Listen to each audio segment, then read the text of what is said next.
Hi guys, and welcome to TechFurb. Today we are building a gaming PC, so let's get into that. Hi. Absolutely. I know it's going to... Okay, so I said we're building a gaming PC, but what I mean is I'm building a gaming PC for myself. So the CPU we are going with is the i7-3770. A fantastic CPU for its time, still pretty good in 2020. And compared to the current CPU in my system, which is an i5-4590, it will be a bit behind in single thread, but with the 8 threads it will absolutely crush the 4590. And it also actually pairs very well with the graphics card we're using. The graphics card we're using today is my RX480 8GB card. I have decided that it is time to stop benchmarking with this card. So if you haven't followed the channel for a very long time, you'll know that this card has been in pretty much every single benchmark chart I've had for the last 3 years. So a very important card to the channel, but I've decided that it's officially time to stop using it for benchmarking, and it will be replaced with a modern equivalent in that sort of mid-range, mid-tier. Haven't decided which GPU, but we will find something. So that's the graphics card. For RAM, we have a mishmash of DDR3 Gamery 1600 MHz RAM. Nothing special, but it will do the job. SSD is a 256 gig, just a SATA 3 drive. It'll do the job. And I have 2 by 1 terabyte hard drives for the games. Not really a lot of data on the system because it's just a gaming PC. I don't actually use it for anything else. Power supply, nothing special, 500 watts. It is a Zalman unit, but it has a good amount of amperage on the 12 volt rails, so it will do the job. 120mm radiator, and the case, of course. Case, other important thing, it is a Thermaltake View 27.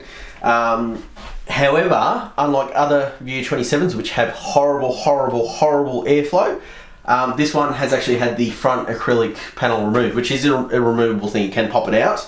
I broke mine, so I decided to just pop it out so it didn't look disgusting.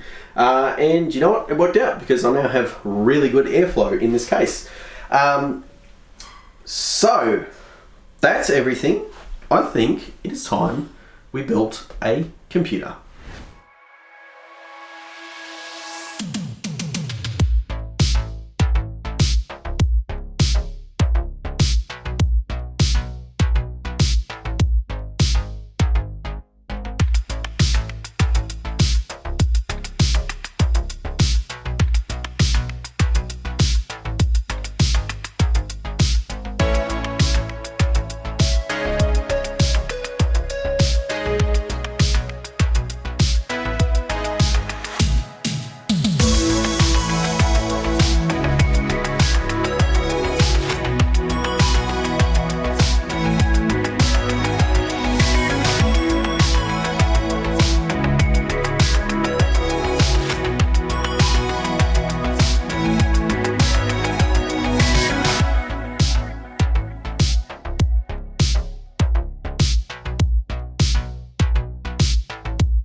Alright, ladies and gentlemen, so System is powered on, it's all working just fine.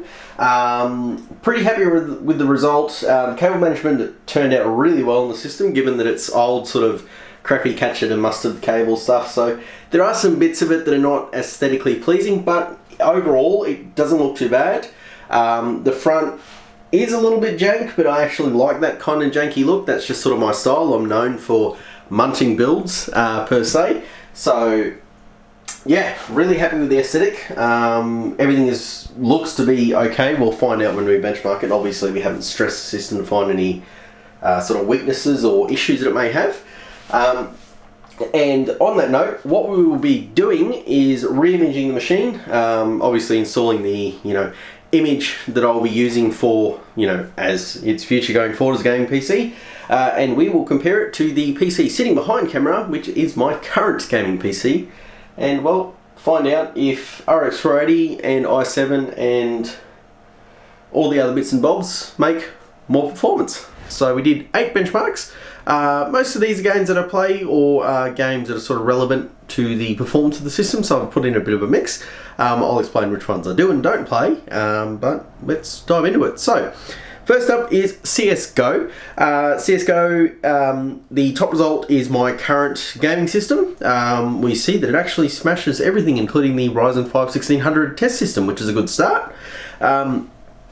The results, 2 results at the bottom are benchmarking data. So the i5 4440, sort of representative of the 4590. 4590 should be slightly faster than, should be getting slightly better results, but not by as much as you would think. And of course the Ryzen 5 1600 is a standard test bed.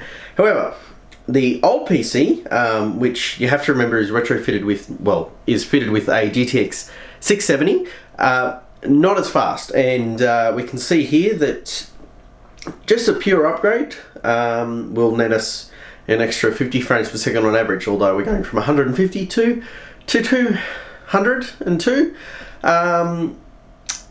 I don't think I would notice that difference, purely because I only game on a 60Hz monitor, so not really relevant for me, but it is good to know that it is an upgrade.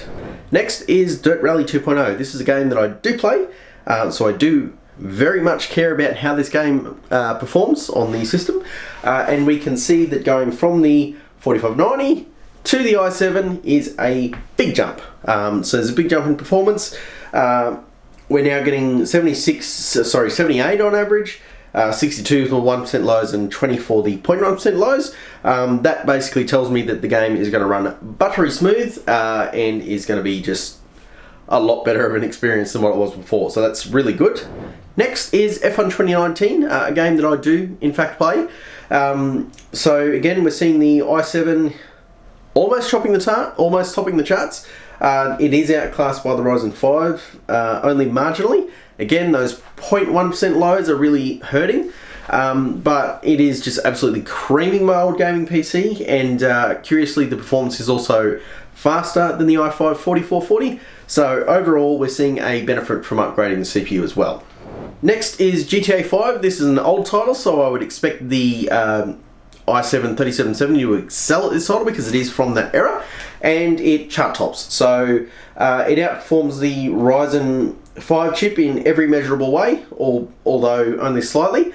But basically the performance is a big jump, and I'm really seeing benefit for the upgrade, so that's good to see. Next is Battlefield 5, a modern title that is very thread heavy and is also very VRAM heavy, so that 2GB 670 really going to bottleneck the i5. We can see that if you have a look at just the 4590 system, the gaming system that I had, compared to the 4440 when it was benchmarked, there's a big delta in the results. So that would tell me that the performance limiter is the GPU, not the CPU, but you can see that the i7 3770 is almost on par with the Ryzen 5. So again, getting a bit of an upgrade with that CPU, so it's overall it's going well so far. Next is Fallout 76. I do occasionally still play this game. I am a Fallout fan. Fallout 76, I played enough of it to sort of make up my mind that it was a disappointment. Wastelanders update is getting me a little bit interested in it again because it has brought in the human NPCs.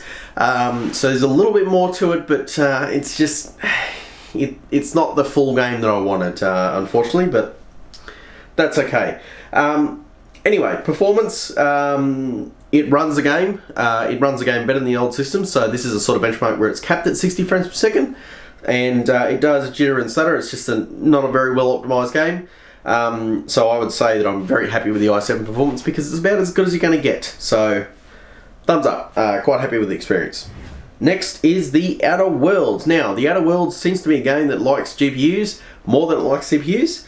But despite that, the i7 3770, it's a chart topper. It's beaten the Ryzen 5, it's beaten the i5, and it's beaten the old gaming PC. So overall, just seeing benefits. We're seeing 60 FPS all the time on all of these games, which is great.